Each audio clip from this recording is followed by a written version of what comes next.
За энэ MNS5271 2012 гэдэг стандарт дээр байгаа ном тодорхойлсон жишээ явж байна. За тодорхойлсон жишээн дээр бол энэ 37 дугаар хуудсанд байгаа номыг одоо ингээд самбар дээр бичиж харуулж байгаамаа.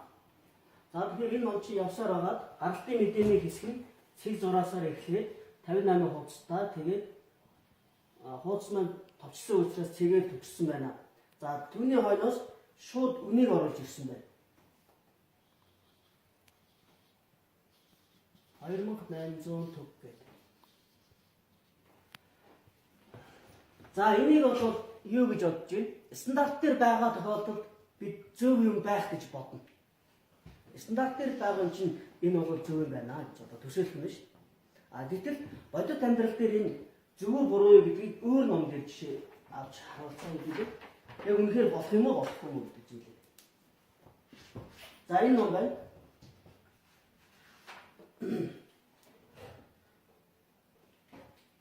Эрхэлсэн айн бүх.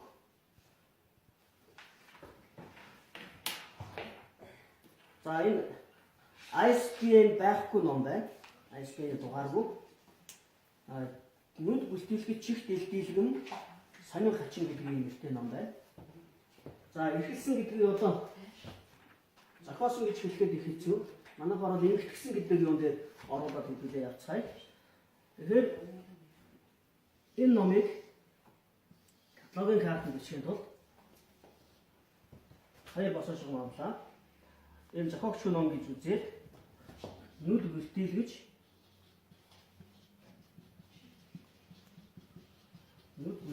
чих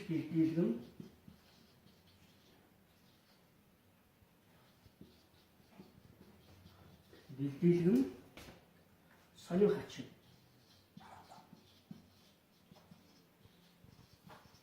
За сонин хачин гэдэг. Тэгээд оролцогчдын тухай мэдэн дээр эрхлэн гаргасан. За энийг эрхлэн гаргасан гэдгийг эрхэн товчлыг мэдэхгүй учраас эрхэлсэн гэдэг ингээд орчихъя. Эрхэлсэн Т ариг бүх.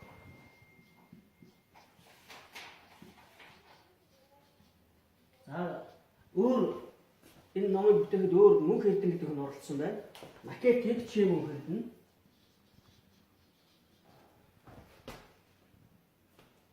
Чи мөнх эрдэнэ гэдэг одоо энэ манай мөнх эрдэнэ биш үү?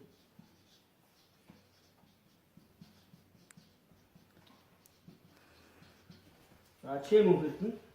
Оролцогчдын тухай дараах мэдээ орж байгаа учраас цэгтэй таслаад тусгаарлаж байгаа. За тэгэнгүүтээ Улаанбаатар хотод Bitpress гэдэг компани хэрэглэсэн байна. Тэгэхээр анхны хөвлөд дараах хөвлөгээд нөгөө гаралтын тухай мэдээ бол энд ямар нэгэн байдлаар байхгүй байгаа учраас шууд гаралтын тухай мэдээ орж ирнэ. Гаралтын тухай мэдээний хэсэг буюу ямар нэгэн мэдээний хэсэг эхлэхдээ цэг зураасаар эхэлдэг. За тэгэнгүүтээ одоо Улаанбаатарын товчсон учраас ардан цэг авлаа. Одоо Bitpress HHK гэж байна.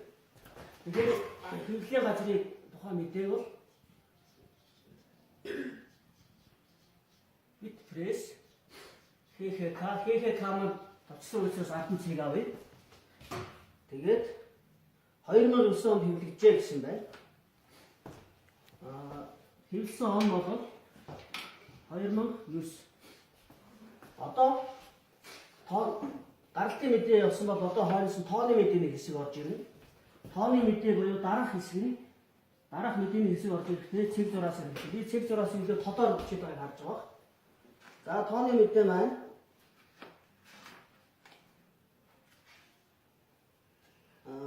134 хуудастай юм байна. 134 хуудастай. Товчсон учраас ардан цэг авлаа. Тэгээд энэ ном маань дотроо зурагтай юм байна. Зөндөө олон зурагтай байна. Тэгэхээр энэ 5271/2012 гэсэн стандарт дээр байгаа энэ тооны мэдээний хэсгийг яаж бичдэг вэ гэх. Энэ нэг тэмдэгтүүд нь байгаа юм байна. За тооны мэдээний хэсэг хэмжээ буюу хуудасны тоо орчлоо. Тэгээд зураг хэрвээ зураг байвал урдаа 2 цэг авчиж зургийн тухай мэдээлэл орж ирнэ гэж. За зурагтай ном бай. Тэгээд ард нь цэг авлаа. За үүний хойноос юу ордгоо гэхээр нөгөө эрхэн гаргасан байгууллага за өөр бусад эсвэл цувралын тухай мэдээч юм орж ирэх ёстой. За энэ ном дээр бол тийм эрхэн гаргасан байгууллага энэ гэж юм алга байна. Одоо эрхэн гаргасан байгууллагын тухай мэдээ буюу тэр дугуй хаалт энэ байхгүй учраас бид ISBN-ийн хэсгийг оруулж ирэх ёстой. За энэ стандарт дээр бол байна. Стандарт дээр маань энэ зураг байсан дээр байгаа. Тайлбар хэсэг гэдэг. Тайлбар хэсгийн хойноос номын олон улсын стандарт дугаар үн хэвлэгдсэн тоош ихэг гэсэн ийм зүйлийн мэдээ байна. За ISBN бол шинэ гаргалтын мэдээний хэсэг эхэлж байгаа учраас цэг зураасаар бичигдэх ёстой. Ингэж бичигдэх ёстой байна шүү. Цэг зураас ISBN тэгээд ISBN-ийн дугаар яваа. Тэгээд үн бичигдэх ёстой. За энэ номын тухайд ISBN байхгүй ном байна. Тэгвэл яах ёстой вэ гэхээр дахиад нэг гаргалтын мэдээний хэсэг эхэлж байгаа учраас гаргалтын мэдээний хэсэг эхлэхдээ цэг зураасаар эхэлдэг. Одоо энэ номын үнэ хэдэн төгрөг байх вэ? За нэг 50000 төгрөг яваад л доо. Одоо энэ дээр 50000 төгрөг гэдэг тоогоо тавьж өгөх ёстой маа. За ингээд цэг зураасаар 50000 төгрөг орж ирэх ёстой. За стандартын байгаа жишээнүүдийг харахаар стандарт дээр байгаа энэ жишээлбэл энэ жишээ биш тийм 37 дугаар хуудсан дээр байгаа жишээ. Энэ 37 дугаар хуудсны жишээгээр бол урдаа 2 цэг аваа гэж зааж байгаа. Тэгэхээр энэ дээр одоо 50000 төгрөг гэж стандартын дагуу ингэж тавих нэ дээ. Стандартын дагуу ингэж тавих. Тэгэнгүүтээ нэг зүйл гарч ирж байгаа. Энэ тооны мэдээний хэсэг эхэлж байна. Тийм багаз. Тооны мэдээний хэсэг эхлээд тэрэн дотроо зурагтаа 50000 төгрөгтэй юм шиг ингээд утга нь алдагдаж байна. Энэ тооны мэдээний хэсэгт 2 цэгийг тооны мэдээний хэсэг гэдэг энэ хэсэг дотор 2 цэгийг зөвхөн зурагтаа ном дээр 2 цэг ашиглана гэдэг нэг стандарт дээр чинь заагаад өгчихсөн байт юм аа. Энэ 5 дугаар хуудсан дээр. Энд үн гэдэг ямар ч мэдээ тэмдэглэгээ байхгүй. Ямар ч үнэтэй холбоотой юм байна. Тэгэхээр энэ зургийн мэдээг өөртөө зургийн таних тэмдэглэл өөртөө авсан юм шиг харагдана энэ тохиолдолд. Тэгэхээр яг энэ стандартын маань 6 дугаар хуудсан дээр байгаа энэ өгүүлбэр байна. Хэрв өгөгдсөн томьёолсон зааглах тэмдэг хэрэглэгдэхгүй тохиолдолд дараагийн мэдээг цэг зураасаар холбоно. За энэ маань сая та бүхэнд хэлсэн чинь энэ дээр байна шүү дээ тийм ээ. Ийм тохиолдолд цэг зураасаар холбоно гэхэд ISBN байхгүй тохиолдолд үнийг бичихтэй ISBN байхгүй тохиолдолд нөгөө энэ өгүүлбэрийн дагуу дараагийн мэдээний буюу энэ үн гэдэг мэдээ дараагийн мэдээ болж шүү дээ. Дараагийн мэдээ. ISBN-ийн мэдээний эхний мэдээ нь ISBN, дараагийн мэдээ нь үн. Тэгэхээр энэ ISBN-ийн дугаар байхгүй учраас дараагийн мэдээг өмнөх мэдээнээс цэг зураасаар зааж холбоо гэж ингээд заагаад өгчөж байгаа юм. Стандарт дээр. За тэгэхээр биднийхээр бол энэ ном маань тодорхойлтон дээр ингэж бичих болно. Стандартынхаа дагуу бол 50000 төгрөг. За тэгээд бас нэг зүйл байна. Тоош ирэхтэй тухай мэдээ гэдэг. Тоош ирэхтэй тухай мэдээг өмнөх мэдээнээс таслаараа тусгаарлаа гэдэг энэ стандартыг зааж өгсөн байдаг. Тэгэхээр ямар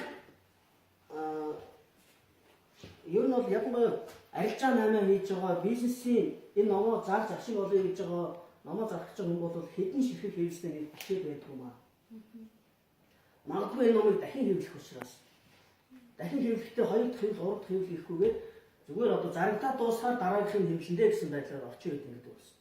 Тэгээд 2006 оны стандартаас хойш оюутнуудад юу гэж хэлсэн бэ гэхээр энэ ном 1000 удаа хэвлэгдэнэ үү 10 сая хэвлэгдэнэ үү 200 ширхэг хэвлэгдэнэ үү энэ жижигхэн номын санд ялангуяа жишээлбэл та нар сумын ч юм уу сургуулийн номын санд ажиллаад тэр номын сандын 6000 ширхэг хэвлэгдэх нь хинт хэрэгтэй. Харин танаа сургууль 2 ширхэг байна уу 3 ширхэг байна уу гэдэг нь тэр танаа уншигчдад их хэрэгтэй байдаг. Тийм учраас та бүхэн энэ дээр номын сандаа байгаа тоош ширхгийг бичээч гэдэг зүйлэмжийг сүүлийн 10 жил өгч байгаа шүү. Тэгэхээр манай сургуульд энэ ном нэг 3 ширхэг байдаг юм а гэж үзэх юм бол 3 ширхэг гэдэг ингээд авчихна шүү. Энэ 3 ширхгийг би зүгээр өөрөө зохиоцсон юм биш. бусад улс орнуудад тухайн номын самд хэдэн ширхэг байна гэдэг нь энэ тоог л бичдэг. А зүгээр манай стандарт дээр бол тэр адмон хэвсэн мөнхүүсэг хэвсэн тоог нь очоод танаад хэд хэвлэгд гэж асуух тухай стандарт дээр маань юм заалт байна. Тэгэхээр бид бол энэ номыг тодорхойлоход хоёр цэгээр биш цэг зураас холбох нэ гэдэг энэ зүйлийг яриад өнөөдрийн хичээл бол болж байгаа. За, юу асуух юм бэ?